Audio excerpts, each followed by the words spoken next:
Assalamualaikum warahmatullahi wabarakatuh.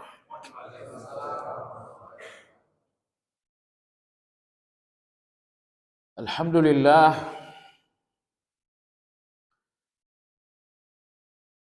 alladzi bi ni'matihi tatimmu shalihat. Wa ashhadu an la ilaha illallah wahdahu la syarika lah. Wa ashhadu anna Muhammadan 'abduhu wa rasuluhu la nabiyya ba'dah. Allahumma salli wa sallim ala Muhammad wa ala alihi wa ashabihi wa man ihtada bihadyihi ila yaumiddin. Ya ayyuhalladzina amanu taqullaha haqqa tuqatih wa la tamutunna illa wa antum muslimun. Jemaah sekalian rahimakumullah, dalam hadis yang berkualitas hasan sahih diriwayatkan oleh Imam At-Tabrani dari Abdullah bin Mas'ud radhiyallahu anhu, Nabi kita sallallahu alaihi wasallam bersabda, "Tahtariquna tahtariqun." Kalian berdosa dan kalian berdosa. Fa idza shallaitumus subha ghassalathu. Namun apabila kalian telah melakukan salat subuh, maka dosa-dosa itu menjadi bersih. Summa tahtariquna wa tahtariqun. Antara subuh dan zuhur kalian berdosa lagi dan berdosa lagi. Fa idza shallaitumudz zuhra ghassalatha. Namun apabila kalian melaksanakan salat zuhur, maka dosa-dosa itu pun kembali bersih. Summa tahtariquna wa tahtariqun. Kemudian antara zuhur dengan asar kalian berdosa dan berdosa lagi. Fa idza shallaitumul asra ghassalatha. Namun apabila kalian melaksanakan salat asar, dosa-dosa itu pun kembali bersih. Summa tahtariquna wa tahtariqun. Antara asar dengan maghrib kalian berdosa lagi dan berdosa lagi. Fa idza shallaitumul maghriba ghassalatha. Namun apabila kalian melaksanakan salat maghrib, maka dosa-dosa itu menjadi bersih kembali. Summa tahtariquna wa tahtariqun. Kemudian kalian berdosa dan berdosa lagi. Fa idza shallaitumul isya'a ghassalatha. Apabila kemudian kalian melaksanakan salat isya, maka dosa-dosa antara maghrib dan isya itu pun menjadi bersih. Summa tanamun fala yuktabu alaikum hatta tastaiqiz. Setelah isya kalian tidur, maka tidak lagi ada catatan dosa sampai kalian terbangun. Ini hadis sangat membahagiakan kita semua, bahwa dosa yang terjadi antara subuh dengan zuhur terhapus dengan zuhur. Dosa-dosa yang terjadi antara zuhur dengan asar terhapus dengan salat asar. Begitu selanjutnya. Maka catatan penting kita tentang hadis ini ada dua. Yang pertama, berjuanglah agar salat 5 waktu yang Anda lakukan betul-betul salat penghapus dosa. Bukan salat penambah dosa. Karena ada orang-orang tertentu salat mereka justru tambahan dosa. Maka berjuanglah agar salat 5 waktu Anda benar-benar salat penghapus dosa, bukan penambah dosa. Siapa orang yang salatnya menjadi penambah dosa? Orang kafir? Bukan. Orang mukmin? Bukan. Berarti orang-orang munafik. 6 hal penyakit orang munafik dalam salat. Tidak dinamakan seseorang munafik kalau 6 hal ini tidak terjadi dalam salat. Yang pertama, kata Allah, kusala. Malas. Begitu dalam hati Anda rasakan malas untuk sholat, oh ini kemunafikan. Malas itu adalah kemunafikan. Penyakit munafik yang kedua, kata Nabi SAW, menunda sampai waktu telah berlalu lama. Kalau yang pertama belum tentu menunda, tapi malas. Nah, kalau yang kedua ini menunda. Ini penyakit munafik yang kedua. Penyakit munafik yang ketiga, naqruha. Kata Nabi, melakukan salat dengan cepat. Terburu-buru, tergesa-gesa. Nah, jadi kalau di dalam salat tiba-tiba Anda ingin terburu-buru tanpa uzur, ini sikap terburu-buru, ini kemunafikan.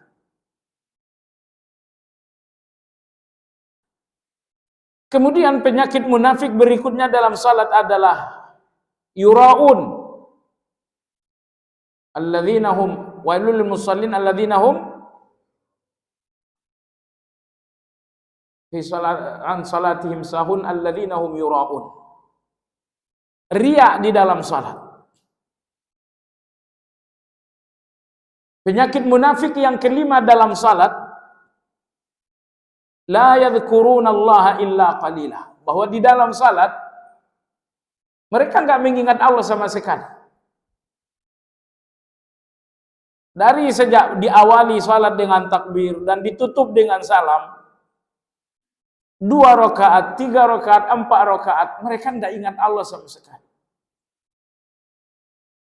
Padahal ketika mereka mengucapkan Allahu Akbar, mestinya mereka ingat kemahabesaran Allah. Ketika mereka ucapkan misalnya Alhamdulillah, mereka ingat keterpujian dan cinta kepada Allah. Begitu selanjutnya. Jadi penyakit munafik kelima dalam salat, bahwa di dalam salat mereka tidak ingat Allah, kecuali hanya sedikit. Dalam surat Al-Ankabut Allah berfirman, "Innas salata tanha 'anil fahsya'i wal munkar wa la dzikrullahi akbar." Sesungguhnya salat mencegah dari kekejian dan kemungkaran, wa la dzikrullahi akbar, dan mengingat Allah adalah hal terbesar dalam salat. Terkait ayat ini Imam Ibn Taimiyah berkata, tujuan salat ada 2 dalam ayat ini. Tujuan yang pertama, tanha 'anil fahsya'i wal munkar. Tapi tujuan salat yang terbesar adalah zikrullah akbar. Mengingat Allah adalah tujuan terbesar dari salat. Baik. Penyakit munafik yang keenam dalam salat, mengabaikan jamaah. Jadi inilah dalam catatan Imam Ibnu Qayyim 6 penyakit orang munafik di dalam salat. Maka salat dengan 6 penyakit ini bukan salat penghapus dosa, tapi salat penambah dosa. Malas Anda dalam salat itu malas yang menambah dosa. Ria Anda dalam salat itu menambah dosa. Catatan kedua dalam hadis Ibnu Mas'ud tadi, kalau kalian sudah salat Isya, maka terhapuslah dosa yang terjadi antara maghrib dengan Isya. kemudian kalian tidur, maka tidak ada catatan dosa sampai kalian bangun. Artinya Nabi ingin selesai Isya langsung tidur. Sebab kalau ditunda-tunda, tidur jam 10, tidur jam 11 tanpa uzur, penundaan ini peluang dosa lagi. Jadi apabila selesai Isya langsung tidur, maka sampai bangun kata Nabi tidak ada catatan dosa. Baik. Kita lanjutkan kajian Riyadhus Shalihin. Malam ini memasuki pembahasan ayat 25, ayat 2 sampai ayat 28 dalam surat At-Tur. Ayat ini masih pengantar bab yang ke-50, yaitu bab tentang al-khauf. Bab tentang rasa takut kepada Allah Azza wa Jalla. Ayat 25 sampai ayat 28 dalam surat At-Tur ini berkisah tentang keadaan orang-orang beriman sesampainya mereka di surga. Sesampainya mereka di surga. Jadi berbeda antara orang beriman dengan orang pecinta dunia. Pecinta dunia ini cita-citanya dangkal. Saya dapat kerja saya udah tenang. Saya ada usaha saya udah tenang. Kalau orang-orang beriman nggak tenang kalau belum sampai di surga. Allah berfirman pada ayat 25, wa aqbala ba'dhum 'ala ba'dhi yatasaalun. Dan para penghuni surga berhadap-hadapan sambil mereka berbicara. Qalu inna kunna qablu fi ahlina musyfiqin. Mereka dalam pembicaraan itu berkata, dulu di dunia meski di tengah-tengah keluarga kita ketakutan. Famannallahu alaina wa waqana 'adzabas samum. Maka Allah memberikan kita anugerah. Anugerah bahwa amal-amal saleh diterima, anugerah bahwa dosa-dosa diampuni, wa waqana 'adzabas samum, dan Allah memelihara kita, melindungi kita dari azab yang pedih. Samum artinya angin yang sangat panas dan membakar. Karena neraka panas membakar seseorang, memasuki pori-pori kulit. Neraka itu masuk dari pori-pori kulit, membakar ke dalam. Anda bisa bayangkan. Ini pori-pori kulit ada kan? Nah, jadi ini neraka datang membakar, masuk melalui pori-pori tersebut. Inna kunna min qablu nad'uhu innahu huwal barrur rahim. Sesungguhnya dahulu sewaktu masih di dunia kita selalu berdoa kepada Allah agar selamat dari neraka, agar kita masuk surga. Innahu huwal barrur rahim. Sesungguhnya Allah, dialah yang maha baik dan dialah yang maha penyayang. Baik jemaah sekalian yang saya hormati, dalam ayat 25 sampai ayat 28 ini terdapat beberapa pelajaran. Pelajaran yang pertama, bahwa sesampainya penghuni surga di surga, Allah tidak membuat mereka lupa tentang dunia. Sehingga cerita-cerita mereka tentang dunia membuat surga menjadi lebih nikmat. Karena apabila Anda mengenang masa lalu di mana Anda menderita, ini akan membuat hari ini di mana Anda bahagia menjadi lebih bahagia lagi. Maka Allah Azza wa Jalla tidak membuat penghuni surga lupa dengan dunia. Mereka tetap ingat dengan dunia. Mereka ingat bagaimana berjuang, bagaimana bertahajud, bagaimana nangis-nangis minta selamat kepada Allah Azza wa Jalla. bagaimana sungguh-sungguh bertaubat. Mereka ingat semua perjuangan-perjuangan dunia. Ini semua tidak dilupakan oleh Allah. Allah tidak membuat mereka lupa tentang hal itu agar kebahagiaan surga menjadi bahagia. Jemaah sekalian, seandainya penghuni surga lupa dengan dunia, tetap saja surga itu bahagia. Tapi menjadi lebih bahagia lagi surga ketika Allah tidak membuat mereka lupa. Mereka tidak lupa saat berjuang menghadiri salat jamaah. Mereka tidak lupa saat mereka habis-habisan beristighfar. Baik. Tapi dalam ayat ini, nostalgia dunia yang menjadi buah bibir para penghuni surga adalah nostalgia rasa takut kepada Allah Azza wa Jalla. Inna kunna qablu fi ahlina musyfikin. Dulu masih ingat kita takut. Takut yang dimaksud dengan dua pengertian. Takut di mana mereka menjalankan perintah, takut di mana mereka menghindari larangan. Karena yang menjadi kenangan adalah pintu-pintu surga mereka di dunia. Nah, di antara pintu surga mereka di dunia adalah rasa takut yang membuat mereka sungguh-sungguh dalam ketaatan, yang membuat mereka menghindar dari kejahatan. Jadi rasa takut inilah yang mereka nostalgiakan di dunia, di dalam surga, karena rasa takut tersebut adalah pintu mereka untuk sampai ke dalam surga.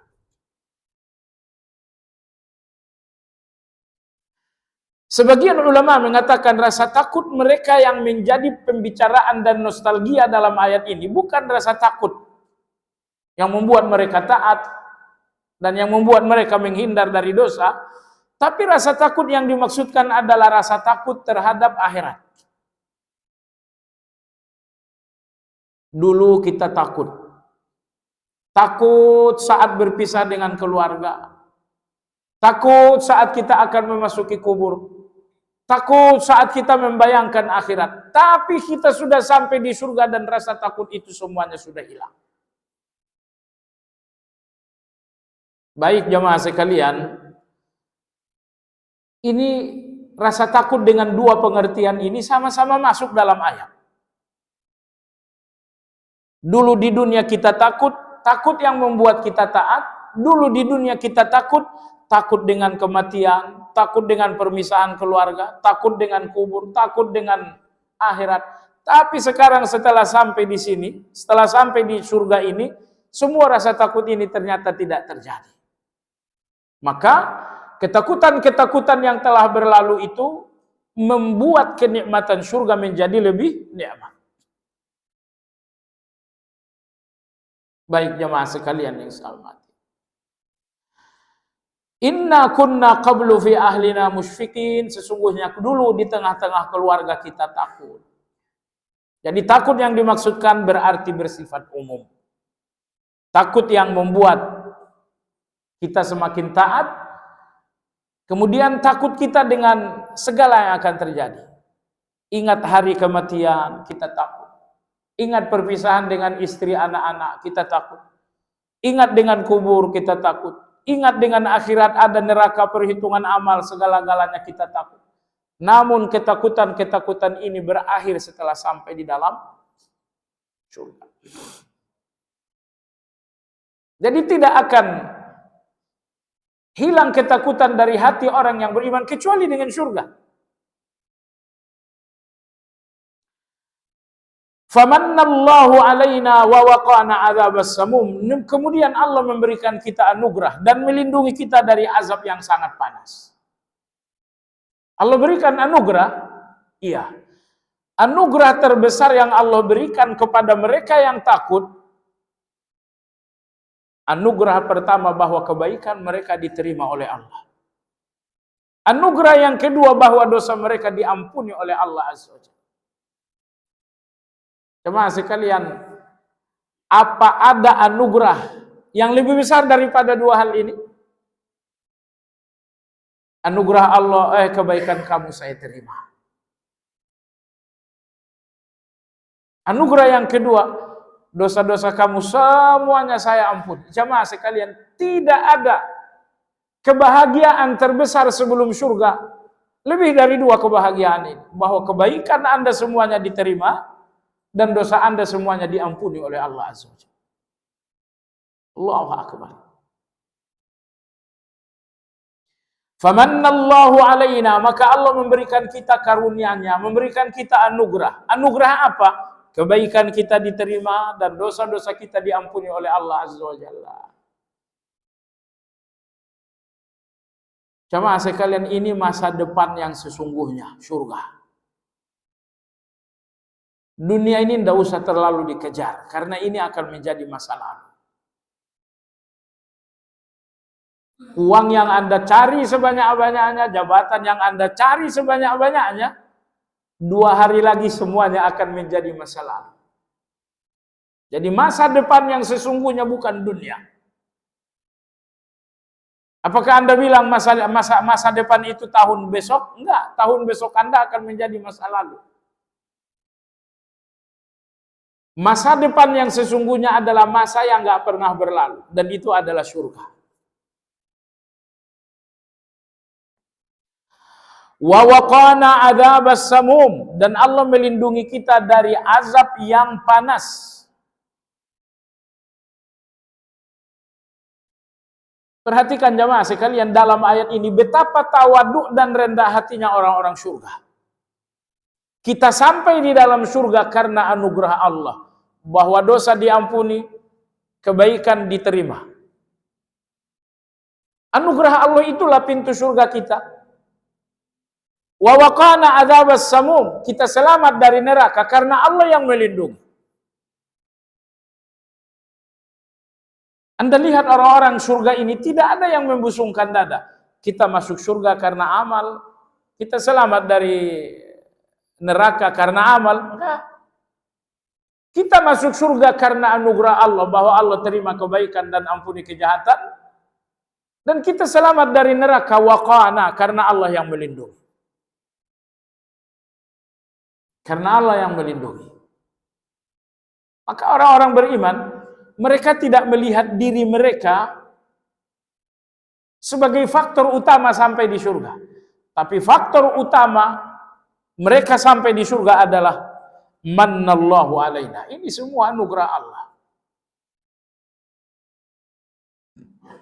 Jadi bukan karena amal. Ya. Inna kunna min qablu nad'uhu. Bagaimana kita dapatkan anugerah tersebut? Anugerah dosa diampuni, anugerah kebaikan diterima. Bagaimana mereka mendapatkan itu? Inna kunna min qablu nad'uhu. Karena dulu kita tiada henti-hentinya berdoa. Tiada henti-hentinya mereka berdoa. Jadi mereka berdoa meminta kepada Allah tiada henti dengan penuh kesungguhan hingga akhirnya dosa mereka diampuni, kebaikan mereka diterima oleh Allah Azza wa Jalla. Jadi Allah menerima itu semata-mata karena mereka berdoa. Kemudian ayat ditutup dengan 2 asmaul husna, innahu huwal barrur rahim. Sesungguhnya Allah dialah yang maha baik dan dialah yang maha rahim, yang maha penyayang. Nama Allah Al-Barru yang artinya maha baik hanya satu dalam Al-Quran, yaitu pada ayat 28 surat At-Tur. Dan coba lihat kemahabaikan Allah, Asmaul Husna Al-Barru. Ini yang pertama kali diucapkan oleh penghuni surga sesampainya di surga. Kita sampai di dalam surga, selamat dari azab, dosa diampuni, kebaikan diterima. Ini semuanya Al-Barru karena Allah maha baik. Ar-Rahim dan karena Allah maha penyayang.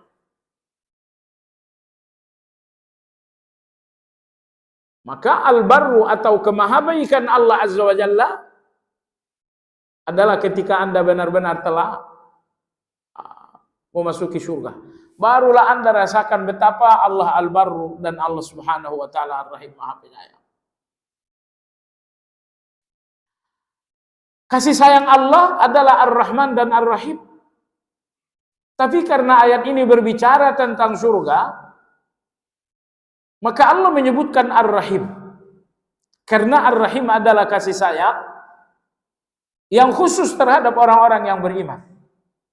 Adapun Ar-Rahman adalah kasih sayang bersifat umum.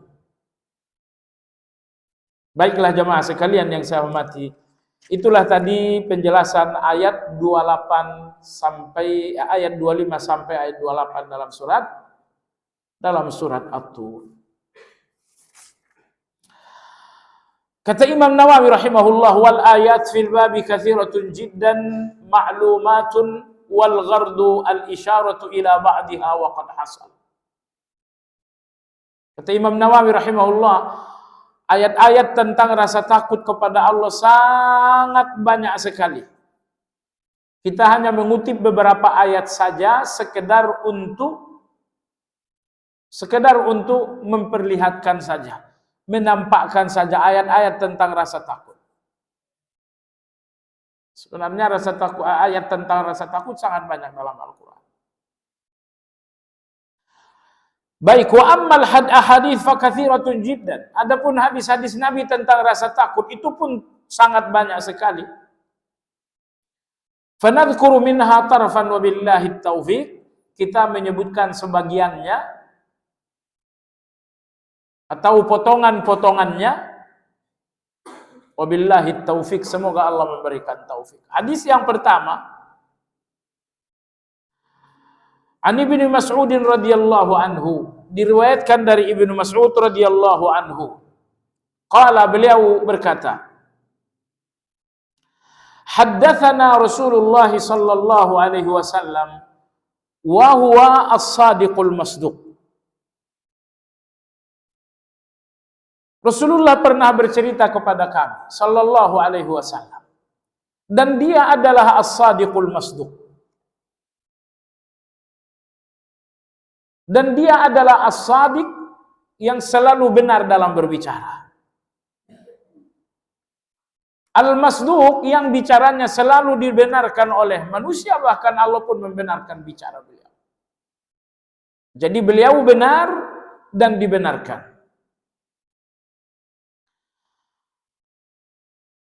Apa cerita Nabi Shallallahu Alaihi Wasallam kepada para sahabat? Beliau mengatakan, Inna ahadakum yujma'u khalquhu fi batni ummihi arba'ina yawman nutfah. Sesungguhnya penciptaan kalian dikumpulkan oleh Allah di dalam rahim ibu selama 40 hari dalam bentuk nutfah, sperma. Jadi penciptaan kalian dihimpun, dikumpulkan di dalam rahim ibu. Dikumpulkan, iya. Dikumpulkan antara cairan laki-laki dan cairan perempuan. Kedua cairan ini dikumpulkan oleh Allah di dalam rahim perempuan. Allah Maha Mampu menciptakan manusia tidak melalui rahim. Misalnya suami istri ciuman pipi kanan, pipi kiri, lalu lahir anak. Allah mampu itu. Kecil bagi Allah. Tapi Allah tetap memilih dengan kebijaksanaannya agar penciptaan manusia berlangsung dengan cara seperti ini. Ada hubungan badan, kemudian terjadi kehamilan, kemudian terjadi kelahiran. Kenapa? Allah Subhanahu wa taala ingin mengirimkan pesan kepada anak-anak. Pesan apa itu? Kalian anak-anak mungkin lebih tinggi daripada orang tua, lebih tinggi pendidikan, lebih tinggi jabatan, lebih tinggi harta. Setinggi-tingginya kalian anak, tetap saja kalian keluar dari lubang najis ayah dan ibu kalian. Maka merendahlah di hadapan mereka berdua. Jadi Allah ingin agar setiap anak tidak membesarkan diri di depan orang tua. Setiap anak agar merendahkan diri di depan orang tua. Karena terlepas keberhasilan anak secara duniawi, anak ini tetap saja keluar dari lubang najis ayahnya dan lubang najis ibunya. Maka merendahlah. Arba'ina yauman nutfah. Selama 40 hari, awal penciptaan manusia hanya dalam bentuk nutfah. Nutfah dalam bahasa Arab artinya adalah cairan.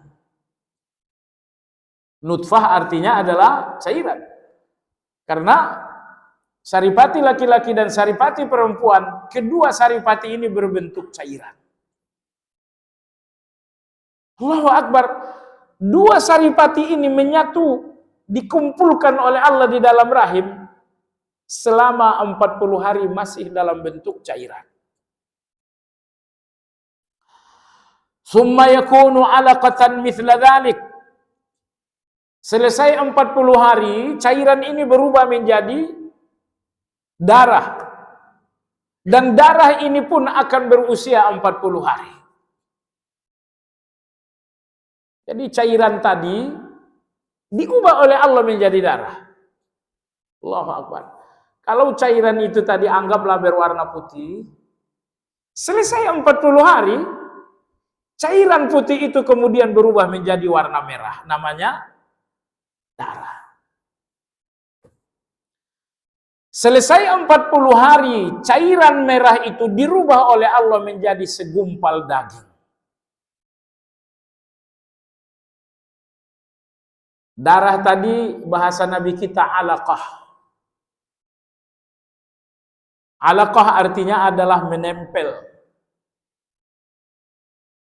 Karena darah, karena sperma setelah berubah menjadi darah, dia bukan menjadi darah yang mengalir, tapi dia menjadi darah yang menempel di dinding rahim. Karena dia darah yang menempel, maka Nabi tidak menyebutnya dam, tapi beliau mengatakan alaqah. Seorang ahli kandungan Thailand di akhir tahun 80-an masuk Islam gara-gara ini. Kenapa nabinya orang Islam menyebutkan darah itu bukan dengan dam, darah atau mengalir, tapi beliau menyebutkan alaqah. Setelah dilakukan penelitian, dilakukan USG dan lain, ternyata memang sperma yang cair setelah menjadi darah, dia tidak menjadi darah yang mengalir, tapi menjadi darah yang menempel di dinding rahim. Karena menempel, dinamakanlah dengan alaqah. Karena alaqah itu artinya bergantung atau menempel.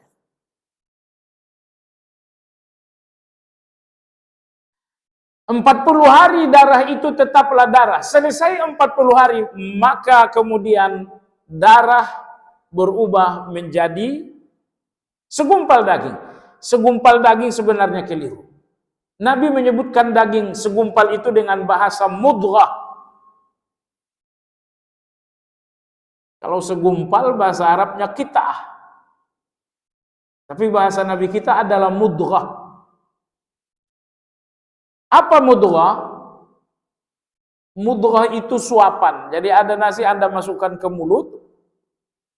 Nah, nasi di mulut Anda mudghah. Itu dinamakan dengan mudghah. Pertanyaan jamaah sekalian, daging satu genggam atau daging satu kunyahan, mana yang lebih besar? Satu kunyahan atau satu genggam? Itu serius. Serius aja tuh. Maka berubahlah darah tadi menjadi sekunyah daging. Menjadi sekunyah daging. Coba perhatikan lagi kekuasaan Allah. Tadi cairan putih selama 40 hari. Berlalu 40 hari, cairan putih ini tetap cairan, tapi warnanya berubah menjadi merah. Berlalu 40 hari, cairan merah ini tetap merah, tetapi kemudian teksturnya menjadi kenyal, yaitu daging. Bagaimana Allah mengubah putih, merah, kenyal? Dan Allah mengubah ini semuanya di dalam satu ruangan yang sangat sempit, tidak ada penerangan, tidak ada alat-alat. Nah, lalu jamaah sekalian, setelah berubah menjadi daging, maka dari daging ini kemudian Allah menciptakan tulang belulang. Lalu tulang belulang itu pun dibungkus dengan daging. Lebih detail Anda lihat di bagian awal surat Al-Hajj. Nah, maka Allah membentuk tengkorak. Tengkorak ini terdiri dari 6 atau 8 lapis. Jadi dia seperti tengkorak kita kan bukan nyatu, jadi seperti ini. Seperti lempengan-lempengan, terdiri dari 8 lempengan tengkorak ini. Bagaimana Allah memotong-motong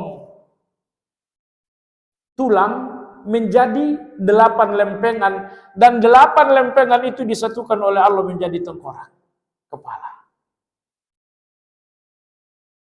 Kemudian tulang belulang pun dipotong-potong oleh Allah lagi menjadi tangan, menjadi kaki, menjadi rusuk, menjadi tulang punggung. Allah membentuknya di dalam satu ruangan sempit bernama rahim, betul penuh dengan kesempurnaan. Coba lihat jamaah sekalian, ini jari-jari kita nih. Ini bukan iklan cincin. Bagaimana Allah memotong tulang belulang jari-jari ini demikian indah. Ini jari kelingking lebih kecil dibandingkan jari manis, dibandingkan dengan jari tengah, telunjuk, dan jari jempol. Tapi begitu dia kecil malah Masya Allah indah sekali. Perhatikan jari yang 5 ini tidak simetris. Mungkin kalau jari-jari ini ukurannya sama, pasti nggak cakep. Kalau ukurannya simetris, pasti nggak cakep juga. Dan terkhusus untuk jempol ini, perhatikan bagaimana Allah menciptakannya di posisi yang lebih rendah daripada 4. Makanya kelingking ini nggak bisa nyentuh jari manis walaupun dekat. Nggak bisa nyentuh jari tengah, nggak bisa nyentuh telunjuk. Yang bisa menyentuh keempat jari ini cuma satu, yaitu jempol. Maka Allah memposisikannya berbeda agar si jempol ini bisa menyentuh semuanya. Anda bayangkan kalau jari-jari ini, tulang di sini tidak dipotong, tulang di sini tidak dipotong, Anda nggak bisa menggenggam. Tapi agar jari-jari ini bisa memotong, Allah potong, agar bisa memegang, Allah potong lagi, potong lagi, potong lagi. Ini ruas-ruas jari, Allah potong-potong menjadi ruas-ruas jari agar Anda bisa menggenggam. Ya Allah. Di mana Allah kerjakan itu semua? Di sebuah laboratorium? Bukan. Semua berlangsung di dalam satu ruangan yang sangat sempit tanpa cahaya bernama rahim. Kemudian Allah Subhanahu wa taala membentuk mata. Dan mata manusia terdiri dari 6 lapisan kornea. Kalau satu lapisan saja tidak ada, mata ini tidak bisa melihat. Atau lapisan korneanya lengkap, tapi ketukar, lapisan 1 jadi 2, 2 jadi 1, tetap Anda nggak bisa melihat. Jadi bagaimana Allah menyusun lapisan-lapisan kornea ini tidak tertukar sama sekali. Dan setelah Allah menciptakan mata Anda biar tampak cakep, Allah berikan alis, Allah berikan bulu mata. Bayangkan kalau Anda nggak punya alis, Anda agak mengerikan juga. Tapi agar Anda ganteng, agar Anda indah, Allah berikan alis. Ya salam. Indah sekali. Agar Anda tahu betapa sempurnanya Allah menciptakan manusia, bahwa tidak pernah ada pikiran manusia yang mengkritik penciptaan Allah. Maksud saya begini, Jepang ketika mereka membuat mobil, hari ini mobil baru keluar, 10-100 komentar muncul. Ini spionnya coba dilebarin 1 senti. Oh ini spion coba agak maju 1 senti.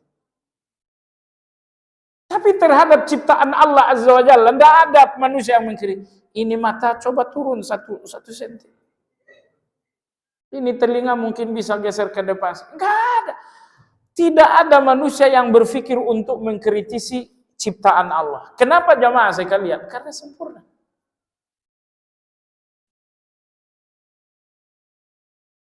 Ketika manusia menciptakan satu produk, itu terus berkembang. Manusia menciptakan mobil tahun 80, berkembang. Tapi ciptaan Allah nggak ada yang berkembang.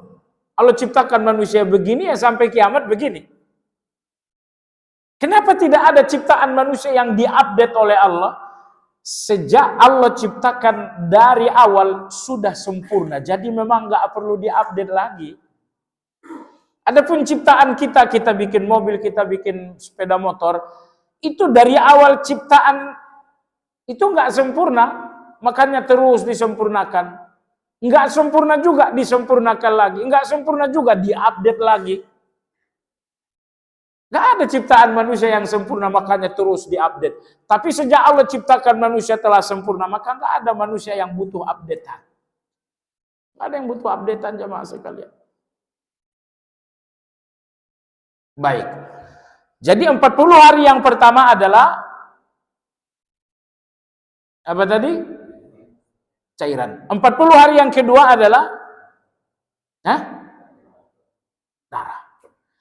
Apabila terjadi keguguran di 40 hari pertama, 40 hari yang kedua, konsekuensi fikihnya yang gugur ini nggak ada hukumnya, buang saja. Tapi sang ibu wajib menjalani masa istihadah. Wajib menjalani masa istihadah. Hanya keguguran hamil, iya. Keguguran berapa ini menurut dokter? Keguguran di usia kehamilan 50 hari. Oh, ini yang gugur ini buang saja. Dia tidak dinamakan mayat, nggak perlu disolatin, dikapanin, nggak perlu, buang saja. Cuman karena ini cikal bakal manusia ditanam bukan dikubur. Beda tanam apa kubur kan? Kalau kubur ada kafannya, kalau tanam biasa aja. Menghormati manusia. Jadi tidak ada hukum terkait dengan yang gugur, tapi terkait ibunya ada hukum, yaitu istihadah. Kalau keguguran tersebut di usia 40 hari pertama, 40 hari yang kedua. Ini benar-benar azan. Iya, kita azan dulu deh. Alhamdulillah.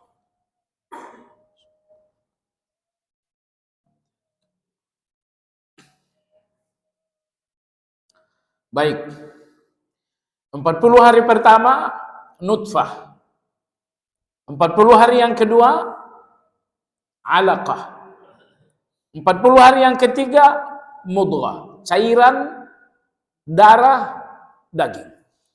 Keguguran pada 40 hari yang pertama, begitupun keguguran pada 40 hari yang kedua, tidak ada hukum fikih terkait dengan yang gugur, yaitu darah